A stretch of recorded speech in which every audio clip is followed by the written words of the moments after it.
Hello and welcome to an Infinity the Game battle report. Today we're playing Torchlight Brigade versus Vanilla Haqqislam, and the scenario is Frontline. Now, this game was one of a couple that were my first chance to test out Torchlight Brigade in what I would call live fire conditions, semi-organized play at the local game store, had a game stay with about half a dozen players. This list, kind of in fairness, was actually built first and foremost as a little bit of a joke. I wanted to name the list Amazon Prime, so the list was built around Hippolyta and a Silver Star Prime. But having built the list, I came to the conclusion that actually kind of damn, this core link will do a ton of work. So having built the list, I'm like, you know what? I'll give it a chance to actually play it. I'll try it. I'll see how it goes. And it was actually very informative in terms of forming some opinions on how the Torchlight Brigade plays in practice, which we'll get to at the end. The list, regardless, was Hippolyta and a Silver Star Prime, a Vidocq Doctor, this is an NCO, we'll be combining that with a +1 Order Raven ILT, a Tactical Awareness Tinbot Silver Star, and a Wave Rider KHD. So, well, I personally don't love playing active 5-person cores, but this one goes super hard. Firstly, it can spend 14 orders between the NCO and the 2 Tactical Awareness Troopers. Secondly, it has smoke, multiple specialists, a doctor to bring back any wounded infantry, one of the best gunfighters in the game in the form of the Silver Star Prime, and it even has linked pitcher and hacker combination and tinbot and hacker combination. So this link really, you absolutely can just spend 14 orders every turn on this link, and that was kind of the plan A for the list. This is an expensive link though, so we are rounding the list out with pretty much budget options otherwise. We've got a flash pulse. We've gone with a guided missile launcher just because we had tons of SWC spare, and we have a linked pitcher, and we have a single pleb hacker. So you may as well put that in a list if you can afford it. I'd taken all of the other cheap options that existed in the faction. So it was this or an Ochre Copper bot. I may as well take the guided missile launcher. We have the Raven Eye, a digger, the first of 2 Moonrakers. Then in Combat Group 2, we have a very scuffed 3-person Haris, a Hellblazer, a Kappa Hacker, and a Raven Eye. The Hellblazer is there primarily to form the link, but the plan was that if I threw out some pitches with the Wave Rider, I'd be able to make some hacking attacks, and as long as I was making hacking attacks, I could use those to move the Hellblazer forward, just for a little bit of efficiency, planning eventually to break the link. As it turned out though, this link would pay off in like a spectacular way, which we'll get to in turn 2 of the coming game. We then have a Moonraker and a Warcore. I am finding myself putting Warcores in a lot of Torchlight Brigade lists because they've got a great set of troops from that like around 15 points, but they only have a few things that are cheaper than that, and they tend to have you don't need to spend your command tokens on too much in Torchlight Brigade. It's pretty easy actually to run a Warcore and use it either as an ARO piece or a pseudo Netrod. It's very easy. It's much easier to build lists when you have that 3-point option as your 15th troop, so I'm really enjoying including a Warcore in my Torchlight Brigade lists. Otherwise, a notable thing about this list is it has one gun. It has one gun that is worth a damn, and that is the Prime. And that is something I think that Torchlight Brigade lists really need to think about and bear in mind. It's very easy to build a Torchlight Brigade list that has like all of the toys and one gun, but you must remember that Torchlight Brigade plays like Pano. There is one source of smoke in the entire faction. You need a big gun, and then you need a plan for what happens when that big gun goes down. And in this case, the plan is Hippolyta has smoke, we'll be fine, but it's something sort of to consider when you're writing Torchlight Brigade lists. I am actually leaning more and more toward trying to fit a high quality second or even third gun in the list. Primes are expensive, but a Prime Lieutenant is looking kind of attractive as a Group 2 firepower piece that can do things that when you free it up from a link, it even has the option to go into suppressive fire. And I hadn't actually thought about this because I had shorthanded the Prime as, oh, it's like the Kryza Borak. And in N3, the Kryza Borak didn't really go into suppressive fire that often because the full auto rule, which is what it had, the equivalent of BS attack -3, explicitly didn't stack with suppressive fire.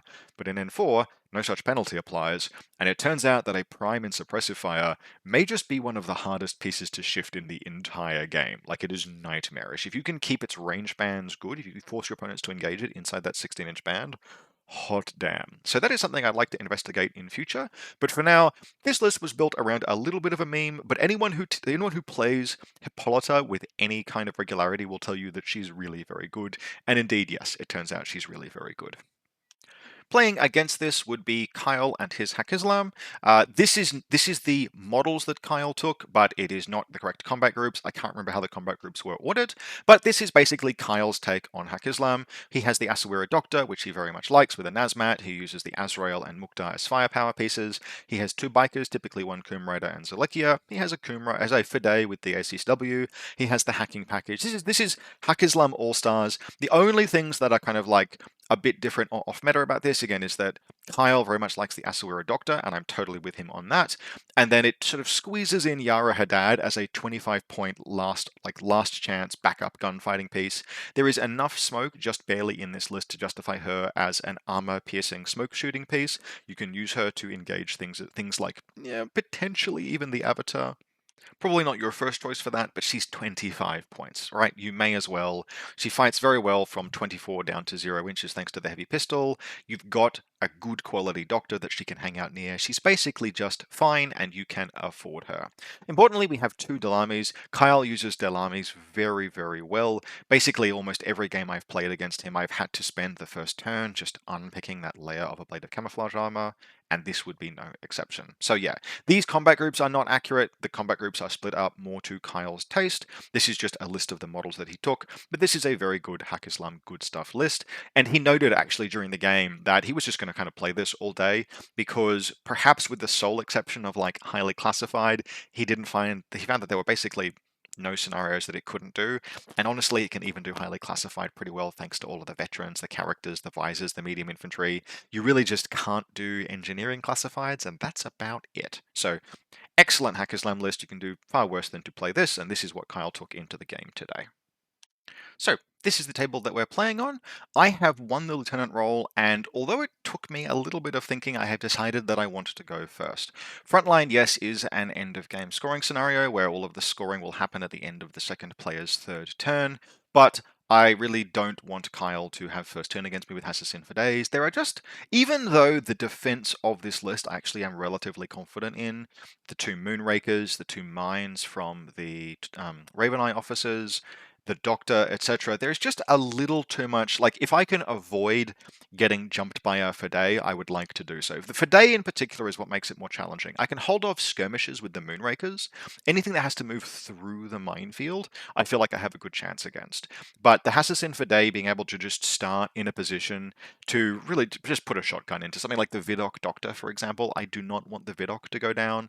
I don't want the Wave Rider to go down. There are pieces in that core link that we're losing them will not render the link ineffective, because as long as the Silver Star, Hippolyta, and the Prime are linked, you have a very powerful three-person fuck team. But the broader utility of the team can be significantly diminished by picking apart little specific pieces of it. The Vidok is the main one. So I'm just like, let's just go first. Let's just take the chance to, even if we don't kill the Fide, let's use the first turn to trim away those defenses that you have to engage, and then posture defensively so that we are in a position where we can react to any offense. And Kyle basically was in agreement that this was pretty much how I should have played this. Don't give them the turn one chance to unpick your attacks.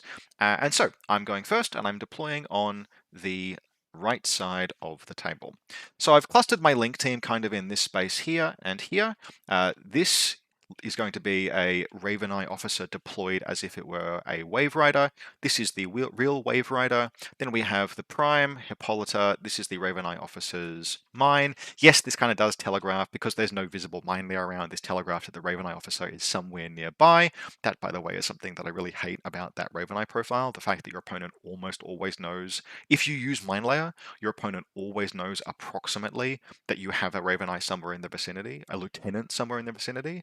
And you can't just give up Hollow Mask, because the presence of Hollow Mask as a piece of equipment is public information. So you have one Raven Eye sitting there with an unused Hollow Mask, which immediately says it must be your LT.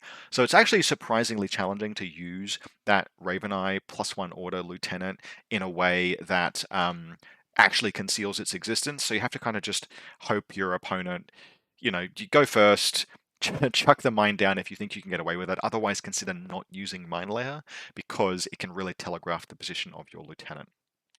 Otherwise, we have the 3-person Haris hanging out here. Because this is Frontline, their goal over the course of the game will be to move up and into this building, just to occupy it and occupy space. And then we've got our first, one of these was my reserve, we've got our first Moonraker up here and our second Moonraker up here. My HVT is over here, and then the guided missile remote is hanging out back here. I am vaguely hoping that Kyle will deploy his Assassin Verde in base contact with the guided missile remote kind of as bait, and then I can just run away and not care or something.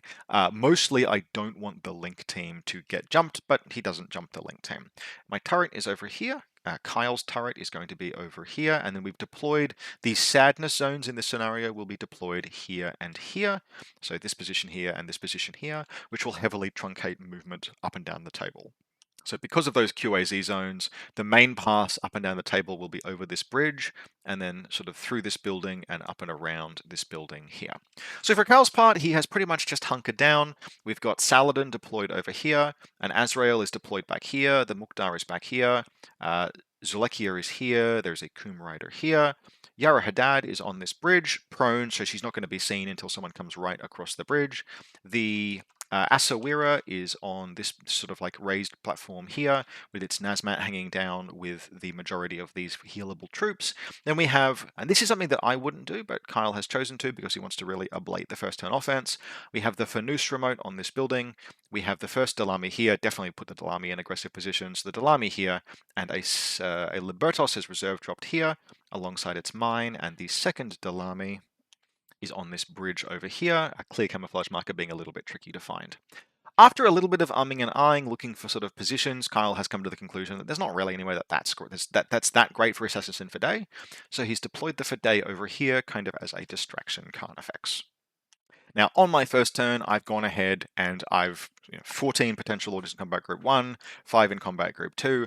Kyle has made the interesting decision to strip orders from Combat Group 2 on my first turn. And I suspect the rationale there was 14 versus 12 orders, that Link team is going to do whatever it wants. He has to just hold it as best he can. So he may as well almost entirely neutralize Combat Group 2 in the process. I'm actually not sure if that was the right call or not, because I got to really run hog wild with the Link, but he was correct in his judgment that he would be able to hold the gates. So my turn begins, there's a digger up here, it just impetuouses forward through this doorway and into this building. It will do some things later in the game, but basically it's just setting up to have another piece to stop the Hassassin Fide run, which I'm fine with, and then the Link team begins to move. And the bulk of this turn will be the Link team doing things, so it's going to come down and around this way, and it will start basically taking fights and slicing apart Kyle's defenses. Kyle is very disciplined, not revealing pieces that he doesn't want to reveal, and so I'm forced to stand, face a model, declare discover, declare shoot, etc. And so for all of our orders, for all of our trampling forward, we are not going to actually punch all the way into Haqqislam Heartland. So with the full 14 orders, the Link will move up and around through this space here, and it will conduct most of its engagements kind of from this area here. So we take down the Flash Pulse remote, we are able to eventually discover and shoot down both Dalamis. I have to move quite carefully in this particular case because I can't expose one of the other Link team members to an unopposed Panzerfaust shot. Kyle will absolutely take that if I give him the opportunity. So it's very sort of cautious movement, which is going to slow me down. So we get this Dalami, and this Fanus eventually. This Dalami is actually taken out by this Moonraker. So this is the Combat Group 2 Moonraker, where it moves, and then it discover shoots. And it's prone on this rooftop, takes the discover shoot. Kyle elects to not respond. I think she probably have fired a shotgun at that point since I was discovering on a reasonably high number. But regardless, we take the Dalami out, and then we continue engaging with the Link team around here. So we are able to actually see, we get line of sight to the Kum Rider in this corner, and we take that out as well. But again, at this point, I have killed 8-point models, 7-point models. That's literally it. But we do use the Wave Rider to throw out a couple of pitches, which land here and here. Actually, so what I do, sorry, I try to split them. I try to put one in the distance. It misses, but the close one hits. I have +1 ballistic skill from full core, and it's in good range. And I then make a mistake that almost freaking gets me because the Bereaved Killer Hacker is sitting sort of like down here, where I go and I activate the Prime to take another face-to-face roll. And Kyle's like, you've just put a picture there, so I'll Trinity you. And I'm like, yeah, I did that. I'm real stupid sometimes. But glory be, you stop, you check your profiles, The Wave Rider has stealth. That's really good, just by the by. The Wave Rider has stealth. I got bailed out of my own stupid play by profiles having the rule that keeps me from being killed by doing a dumb thing. And so the Prime took the face-to-face roll, took the kill, and then I immediately switched back to the Wave Rider, who firewall penalty doesn't really apply in this case because I already have that from the Tinbot, but I've got 3 dice, I've got the firewall penalty, we take the Bereed out cleanly in one go. So this is already being a really solid turn, but we have just a couple of orders more that we can spend in Combat Group 2. This Moonraker has only spent 2 of the potentially 4 we have available. So we are going to use Ode for Prestige in Combat Group 2. So we move this Combat Group, this little link team, up and around, and with 2 orders declaring Move Hack, we will get the Flamen Spear Hellblazer into this building. The others will just sort of sit around. There's a Raven Eye back there as well, and we will successfully Oblivion the Asawira. I'm not gonna bother attempting to do spotlights on 1 dice with 2 orders to spend, but Oblivion is well worth risking, and we successfully Oblivion the Asawira. So with all of that done, we still have some orders left in Combat Group 2. Combat Group 1 rather, but not enough. I have to make the call at this point. I do not believe I have enough to push further around. I'd have to be out of cover. I actually have taken out I do take out the little turret down here, but at that point, I can't push into the meat of Kyle's forces that are hanging out in this zone here. So we begin to pull back this direction, but we do have Hippolyta jump up here. I think I do. Basically, I can declare a jump at some point during. Obviously, if she declares jump, the rest of the unit can't move. But we take advantage of just an incidental order where I was already in line of sight to get Hippolyta up here. She draws line of fire to the Haqqislam Fidei. We attempt to discover. We actually whiff it, but the Digger comes and bails us out and successfully discovers the Fidei down first level, at which point, and I believe this is legal because it is a new marker. When it turns into an Impersonation 2 model, the Fidei has become a different marker, which means that the existing rules against not being able to attempt to discover again stop applying because you have a new marker to discover, at which point Hippolyta declares Discover Shoot and takes the Haqqislam Fidei out. Now that is a good first turn. All of those red crosses on the table represent some kind of a casualty. One of them admittedly is a turret, one of them is an Oblivioned model, but that is a really good first turn now that we've crossed over and scored that, like those last couple of kills. And I have even set aside like 1 order. I have like 1 order left, and that's a little less than ideal in the sense that my link team is sitting in this space here, and that is exposed. So I have very nearly done the thing I try to avoid doing with HI links, but getting the kill on the Fidei was worthwhile. So we use our last order to pull back, and we're able to get the Vidocq back to about here, the Silver Star Prime here, standing in an ARO position, which I'm mixed on, but I have to do. And then a couple of other troopers sort of like back here and here, so the Wave Rider and the Silver Star Rover, and then Hippolyta prone in this building. So this is okay as far as a defensive setup goes. I am chiefly being protected by the fact that all of Kyle's guns are in this space here. But I have chosen to leave the Silver Star Prime on ARO duty, and that is something of a risk. Now, on paper, it's a very good model to ARO with if you have more or less slimmed down your opponent's big guns. Any face-to-face roll against it is going to be inherently at a disadvantage, not necessarily disadvantage, but it'll be imposing PS attack -3, it'll be firing 2 dice on 15s against most targets. That is not bad, but as it happens, no matter what, your chances, if there is an Azrael on the board, your chances of being deleted in one shot by an Azrael may be low, but are never 0. So despite the casualties I've inflicted, the Azrael comes out and around here, and it can draw line of fire to the Silver Star Prime by moving to this position here, and it does so, and in a single volley, the Azrael here, it only scores 1 hit, but 1 hit is enough to reduce the Silver Star Prime to unconscious because damage 16 armor piercing continuous is a hell of a drug, and so the Silver Star Prime gets asked to sit down. Now Kyle sort of pauses and takes stock here, and the conclusion that he comes to is he has to kill the Doctor, and I think he's absolutely correct. If he manages to stop the Silver Star Prime from standing back up again, he's in a recoverable position, provided nothing catastrophic happens on my next turn. But if that Prime stands back up, it's just I'm going to get a kill on the Azrael pretty cleanly, like it's all going to go kind of badly. Fortunately, he has Saladin, he has command tokens, he has plenty of orders, and so Zulekia starts the run out and around here. Now she has to throw some smoke grenades. I've got a war correspondent sitting down here. The Flamen Spear, of course, is watching, but smoke clears the path and she gets out and around here, drops a smoke grenade down with the smoke grenade launcher in this position, and then yeets around to get the kill. Now, I am able to make 2 consecutive dodges with the Vidok. I can't get away from Zalekia, but I can get the Vidok out to like this position here, out of the smoke, so that when Zalekia comes in to engage me, I'm going to get to shoot her with like every gun that I have line of sight with, which is still like, you know, Hippolyta has dodged up to this this window here, so has the Moonraker. So Zalekia comes in, contacts the Vidok, I declare template with the shotgun, at which point she says, I could CC attack, but I'm just going to double flamethrower you back, your armor 1. So Zalekia and the Vidok kill one another, and then there's just a volley of fire from all of the other pieces, etc. So Zalekia goes down all the way to dead through Dogged. But that has killed the Doctor, which means that the Silver Star, which we can see here, this is the beginning of turn 2, the Silver Star is not getting back up. The Doctor is and Zalekia have died in this position. We can see some models have made dodges around. So I got a couple of different dodges while Zalekia was closing. This link team is nominally intact. We have Hippolyta in the building up here. We have the Tactical Awareness Silver Star Rover and the Wave Rider.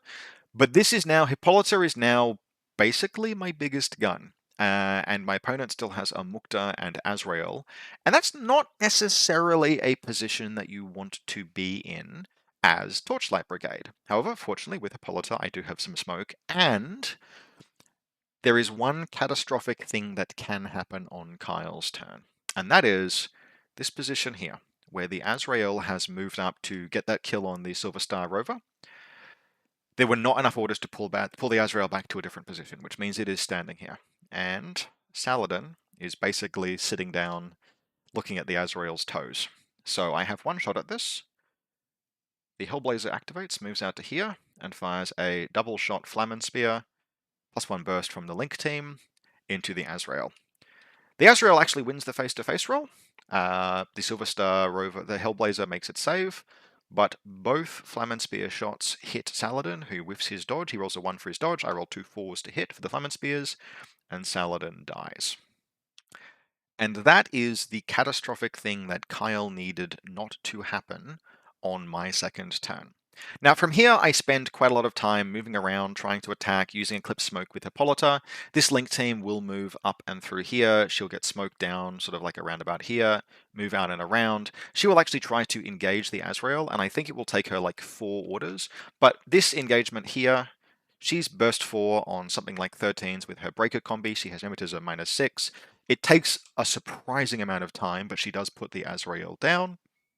And then I basically just pulled the Link team sort of like back and around to kind of these positions here. Kyle, for his part, loss of Lieutenant is punishing for Kyle. He's already spent some command tokens. The Force is way too discombobulated. He's running out. He has no smoke left at this point either, which is a big problem because without smoke, he's not going to be able to do like effective smoke shooting. So his shooting is also running into issues. And we have like Hippolyta sitting in something like this position here, which the Mukhtar really is not equipped to come and engage her. So I think we have Yara Haddad move up and across this bridge. The Mukhtar attempts to move out, but as it happens, Hippolyta has Eclipse Smoke. She's firing on burst 2 in ARO, and she basically just no-sells all of those engagements. And frankly, even managing a couple of good fights through the loss of Lieutenant in the situation that he's in was pretty solid on Kyle's part. Either of them could feasibly have stuck, but as the case was, neither did. So we roll into my turn 3. We can see the unconscious Azrael here. Yara has pulled back to this position. The Mukhtar has retained, sort of it's moved back to this position here. Maybe it never even left. And I am in this. I'm in the middle of the game, middle of the board. What is left for me basically is to kill what can be killed. Potentially even put Kyle in retreat is feasibly an option, and continue to push. And that's basically what happened. The rest of the game is history. Effectively, I will spend more time this turn doing classifieds. I think I'm able to do 3 of my classifieds and secure the HVT. Kyle's HVT is back here. My HVT is over here. And although Kyle has a little bit of push in him on the final turn, the fact that the Asawira is still isolated, the fact that like the Mukhtar can't effectively push into things like Link to Hippolyta basically leaves this game pretty much going all the rest my way. Kyle is able, I do pull this Link team back. Kyle is able to secure his zone here. He has enough things there, like the and I'm aware, right? The Asawira isn't dead, it's just isolated. It can easily shove into that zone, and I don't have the resources to kill it if it attempts to do so. So Kyle is able to dominate his zone, but I will get the middle zone and my zone, and I've done a bunch of classifieds, and Kyle, I think, has done 1 or 2, which puts the score at something like 7-3 Torchlight Brigade's way. So overall, an excellent, interesting, and enjoyable game. And one of the big takeaways really was the fact that, yes, look, Torchlight Brigade needs a plan for what happens if you lose one of your big guns. And the answer optimally is, I have a second big gun, but I have Hippolyta is a serviceable plan B. Now, before we go, it's surprise second battle report time. Now, in full fairness, I did not take pictures for this game because it was playing on the same table as the last one, and I thought it wouldn't make a fantastic battle report as a result, but it was an interesting game, and it turns out this list was a hell of a fun list. So, let's go through what we were playing. This is built for highly classified, and indeed it played highly classified against Ed's Spiral Core. Now, actually looking at how Torchlight play in highly classified and countermeasures, for example, they have a real mix of good and bad. The good in particular is Striders, which are just absolute classified doing machines. They are veterans, they are forward deploying, infiltrating heavy infantry, they are forward observers, and they have decharges. So the list of classifieds they can do in the classified deck is like stonkingly huge. I just took 2 of them because I was almost certain that they would be able to do something effective. Turns out, didn't draw a single classified that they could do, but they would be useful anyway. They're also just great profiles. That light shotgun +1 burst, shock mines, etc. A lot of time for Striders. 31 points is exactly expensive enough where you can't take them in every single list, but they're still good for the cost. And I get this second combat group generally, which is just 7 camouflage markers, have fun, idiot. I really like this as a second combat group. So we've got 2 Moonraker Mine Layers, 2 Strider Forward Observers, and a Beast Hunter. Really enjoyed that. And in fact, this list generally is deploying 9 camouflage markers at deployment. 2 of them are telegraphed Raven Eye mines, but that's totally fine. So the main group is built around that kind of power core. Not quite as powerful without Hippolyta. We have a Lieutenant Prime. I could not afford a +1 order Raven Eye, and I just was getting sick of the vulnerability of that Raven Eye. So we've just gone with a Prime Lieutenant and a Ment Agent Chain of Command instead. Tactical Awareness Silver Star, Vidoc FTO Doctor, Wave Rider KHD, and then Kappa HD, and 2 Raven Eyes. These are all linkable, so I put one of the Raven Eyes in the link rather than the Kappa Hacker. I just didn't feel like I needed the Kappa Hacker that far forward in this game. A Ment Agent, a Flash Pulse Remote, and a War Core. Now again, this is the kind of this group is all about the link that I personally don't love playing, but it was very solid and it was very effective, and particularly in this game it would serve very well because Ed playing Spiral Core is one of those factions that actually kind of does just struggle to dislodge a Prime on ARO. And there are factions that absolutely don't. They can just put that way to fire in or pose that risk. But the best guns in Spiral Core are a Spitfire, which is fine, or a Viral Sniper, which is, under normal circumstances, a really good weapon, but the Prime is BTS 9, and trying to put that thing down with a Viral Sniper sucks really hard. So this is the list Ed played, and it was basically built for highly classified, and it could, I believe, do probably every single classified. We have a small first combat group of a Clipsos Forward Observer, a Gryphop, a Kael'thas Chain of Command, and 2 Helots. Then we have a large second combat group of Nima Sitar, Corsair, Engineer, and Kriegel, a Tagma pretending to be a heavy rocket launcher brawler, Brawler Hacker, Brawler Doctor, Samsa, a War Driver Hacker, so 2 hackers, both capable of doing hacking objectives, and then 2 Chaxa Auxiliars. The sensors actually would potentially be relevant this game. Now, Ed actually had a second list that he played in the first game, and the classifieds that we drew for this game would have been perfect for the first list, but he'd played it already and he sort of didn't feel like playing it again. It was, and I don't have it on screen, but it was a very interesting list built around actually just a full three Haris teams and a Preceptor in the first combat group. Now, Spiral Core doesn't have the same bread and butter glue pieces for its Haris teams that like Toha does, but it turns out that Corsair Engineers are still basically okay for the cost. So that list had 2 Corcel engineers, which are medium infantry, engineers, like etc., dechargers, they can do useful things. It's a surprisingly cool list with a ton of meat to it, more meat to it than you would usually see in a Toha list. So yes, I do think that that list had probably, like, it is trying a little bit to be Toha but a bit worse, but that is thoroughly made up for by the fact that the second combat group has multiple helots in it, and helots are really, really good. So we're just going to very, very quickly recap this because, as I said, I don't have pictures, but I do have a picture of the table. And in this case, I went first, lucky to do so. I went first on the left table side this time. Ed deployed on the right table side. And this was basically a story of the way that the flop came down with the classified objectives. The only classified objective my list couldn't do was the engineer the enemy HVT classified, which of course we drew. But I could do basically all of the others, and I was able to have effectively a dream first turn, where in this instance the link deployed around here, it stormed up and around here, Ed's HVT was in this position here, and I was able to do Visor the HVT, I killed but didn't I put unconscious but didn't kill Ed's war driver, which is on this building. Then I used it to heavy infantry in zone of control, whatever that classified is called. I was also able to data scan it, so that was 3 classifieds on the first turn, and my hidden classified was Predator, which I will be able to do the turn after. So really just in just under 1 turn, I was able to blow through almost every classified that I had, and this is one of those things, like highly classified is genuinely more of it's probably the most luck-based scenario in the game. Some people say that countermeasures is more luck dependent, and if someone says that, it's an excellent litmus test for how well they understand what luck and risk management is, because countermeasures is absolutely not more luck-based than highly classified. It feels like it is because you're rolling through more cards, but highly classified is because you just have one go, it's just whatever you draw. You have virtually no interaction with the draw other than choosing your your one of two hidden classifieds. Highly classified really just is what was the draw, motherfucker? That's what you got to deal with. And how you play that absolutely is very important. It's still very much a skill-based game, but highly classified is the most luck-dependent of the classifieds and of the missions. And with the exception of getting the engineering classified, I was able to have that first turn where I combined doing tons of the mission with putting the boot in really, really hard. And I was able to get kills. My whole second combat group was a Strider. Like the nine camouflage markers was a dream. That was really fun to play with.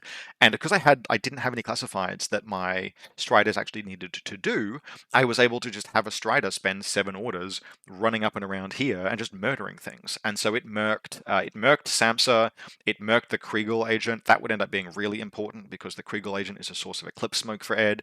And with the Eclipse having gone down, Ed tried to recover it with a paramedic dart from the doctor, but wasn't able to. It meant that when my Silver Star Prime once again entered this position here, there was basically nothing Ed could do to contest it, because although he had a viral sniper and Nima Sitar, he still had to do all of the mission stuff, which he was reasonably well equipped to do, but he wasn't in the same position where one link team YOLOing forward could attack and do classifieds at the same time. He had to split his attention considerably more, and his one biggest gun was just totally ineffective against the Silver Star Prime. Like, he didn't even try engaging it, because damage 15 against effectively armor 12 is, even with double action, like, you can theoretically push through it eventually, but there was going to be no smoke shooting because the Silver Star Prime had 6 sense, so it was going to be 3 dice on 9s versus probably 2 dice on 15s. Best case scenario, 2 dice on 9s versus 3 dice on 9s if he was able to get the Silver Star at bad range, which he may have, but it was just a rough engagement. Now, despite that, over the course of the game, Ed was actually able to bring this to within a single classified. I did Predator, he did Sabotage. Actually, this was really clean, where he drew Sabotage, that's part of the reason why he did pick the Greif Operator list. And so the Greif Operator was up here in this building. He picked this bridge as his sabotage target, which actually, now that I'm looking at, no, sorry, not this bridge, this staircase here. He picked this staircase as his sabotage target, which is a really clean choice, because it would have been very tempting to just be like, I pick this building and the Greif Operator does sabotage in one order. But if I'd gone after and unpicked that Greif, it would have been much more difficult. And where the Greif is deployed, it can still always, right? Like, it can move down here. Even if it gets discovered, it is guaranteed to then be able to move and place decharges on this building. So this was a very clever pick. He had and if the Greif Operator had died, getting to this with his engineer back here was considerably easier then trying to go to this building here with the same engineer. So really like that as a pick. Ed played this broadly very, very well, counterattacked sort of like quite effectively, played to the mission as best he could, and did make use of the fact that the being able to have an engineer in his list meant he could do the engineering classified, but there was enough violence that I had done. The power, like the Strider attack in particular, took enough of his capabilities away, took away his smoke, took away enough of his orders, that he had a shot to tie or win the game on the last turn. And to do so, he needed to attempt to use the Chax's sensors on the HVT. So that's visor, sensor, etc. The HVT. But because I had a turn before that happened, I literally used my war core to synchronize the HVT. I had enough orders to do this finally and run all the way back into my deployment zone. And that put that out of reach. Again, another thing, going first in highly classified can just be intensely powerful. I could have chosen to have just used the whole first turn, second combat group to yeet the HVT back to the back edge of the table, something that I kind of wish you couldn't do, but you absolutely can. And so yeah, Ed took it to within a single classified, but wasn't able to tie it up and wasn't able to pull the win. Nevertheless, very, very well played. Overall, though, same phenomenon observed. I loved that second combat group, the double Strider, double Moonraker, Beast Hunter, but having just the single Prime really, really felt like you want at least one other gun, and you need to find a way to fit that into a list. However it is that you do that, you should do it. I am leaning towards a Prime Lieutenant unlinked in Combat Group 2, and then pulling back the main Combat Group to not the full 5-man team, pulling that back to a more tight utilitarian 3-person team, and still getting probably not all of those camouflage markers, but a reasonable number. Maybe 2 Moonrakers, a Beast Hunter, and just 1 Strider, for example. I think that could work very well as a generalist and well-rounded list. Regardless, I hope you enjoyed this. As always, if you want to support the channel, you can do so via the Buy Me a Coffee link in the video description below, or by becoming a channel member or an ongoing Buy Me a Coffee supporter. Huge thanks to the people recently who have signed up to do so. I do engage with comments both here in the YouTube channel and on Buy Me a Coffee, and in particular, very, very big thanks to the supporters who support the channel. I am aiming for our next battle report to be a report as requested by a channel supporter, which is I went to all of the trouble to say that QK I felt was a weak sectoral in the recent All Factions tier list, so the question is, how would I approach playing QK? So we are going to do our best for that. I have some thoughts. In particular, I'm trying to not just play them as off-brand Druze, because that's a really sad thing to be. Actually, Druze these days are kind of awesome, to be perfectly frank. And if you want to play awesome Druze, you should just play Druze. So I'm going to try and find some things to do in QK that are at least a little unique to QK, and I have a list in mind. We will see how it goes. As always, hope you enjoyed this, and I'll see you next time.